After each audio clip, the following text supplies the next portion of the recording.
तुम्हाला भेटायला विखे पाटील येणार, उदय सामंत येणार, अशा पद्धतीने सगळ्या चर्चा सुरू आहे. संभ्रम निर्माण झाले. खरंच भेटायला येणार नाही, कारण विखे पाटील असं म्हणाले त्यांची चर्चेची तयारी असेल तर मग आम्ही जायला तयार आहे. मग फोन काय केला म्हणा, आमचा नंबर आहे त्यांचा फोन आलेली. फोन काय केला मग असं उलट नाही बोलायचं कवा की चर्चेची तयारी असेल तर आम्ही जायला तयार आहे. तुम्ही यावं का म्हणून रातची 12ला निघाली होती. रातची 12ला निघाली होती. मग मी झोपलो होतो तेव्हा. सरपंच म्हणले वाटतं बाबा तुम्ही सकाळी आत झोपलं बाबा, दिवसभर बेजार आहे. ठीक आहे म्हणे, मग सकाळी येतो काय अडचण नाही, पण मी आत्ता येऊ शकतो म्हणे लगेच. मग ते जमतं का मग? असं कसं खोटं बोलायचं? चर्चेला तयार होतो ना आम्ही, म्हणूनच तर ते येतो म्हणले ना. आता त्यांच्यात काय झालं आम्हाला काय? तुम्हाला वेगळं, इतरांना वेगळं. तयार आहे चर्चेला तुम्ही सरकारशी? मी कधी नाही म्हणलोच नाही.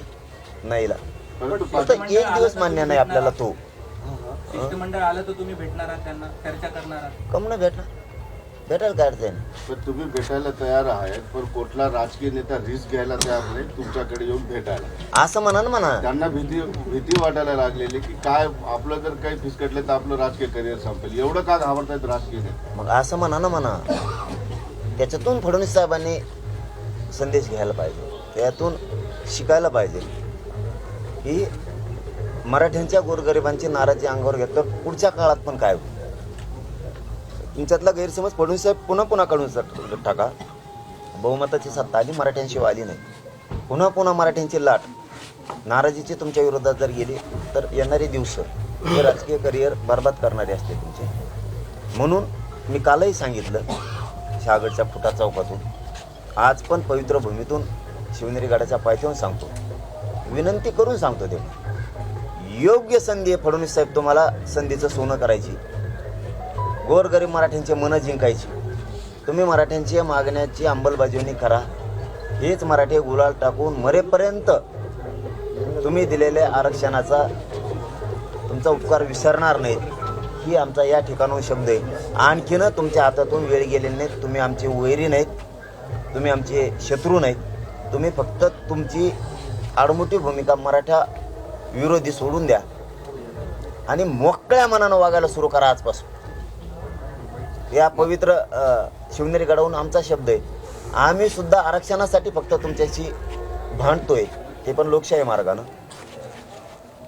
आम्ही दिलेला शब्द कधीच त्याच्यात बदल नाही होऊ देणार.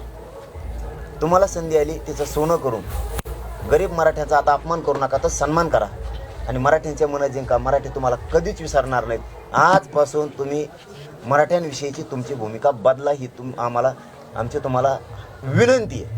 पाटील साहेब, दादा माजी मुख्यमंत्री एकनाथ शिंदे तुम्हाला पवार आहेत, त्यांची इच्छा आहे की मराठ्यांना आरक्षण मिळावं, माजी मुख्यमंत्री एकनाथ शिंदे यांची. परंतु मुख्यमंत्री असतील किंवा उपमुख्यमंत्री असतील ते त्यांना साथ देत नाही. काय सांगा त्याच्यावर? उद्या परवा बोला, काहीच बोलत नाही. राजकीय उद्ध्वस्त होईल, राजकीय करिअर उद्ध्वस्त होईल असं तुम्ही मागच्या महिन्याभरापासून बऱ्याचदा बोलताय.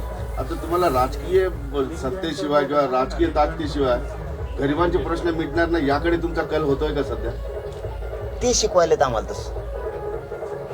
मुख्यमंत्री दिली सत्ता मराठ्यांनी आणि उलाटले मराठ्यांवरतीच, त्याच्यामुळे त्यांनी शिकवलंय आम्हाला. म्हणून आम्हाला मग ती बाजूला जावं लागतं. सत्तेकडे लक्ष त्यांनी वेधले तुमचं, जावं लागतंय आम्हाला, नाविलाज आहे. कारण ते देऊन जर अशी लोकांची फसवणूक करतात, जाणून बुजून टाळाटाळी करतात आणि मराठा एकदम टार्गेटवर ठेवला. त्यामुळं आम्हाला मग ती बाजू घ्यावंच लागते. ती बाजू मराठ्यांनी विधानसभेला घेतली नव्हती. त्यांच्या डोक्यात वेगळंच खूळ घुसलं तेव्हापासून. आता पुन्हा मराठी मुंबईकडे निघाले. आणखीन संधी म्हणतो, पुन्हा डबल तोच शब्द वापरतो मुद्दामून. ही संधी आहे, मराठ्यांच्या मनं जिंका.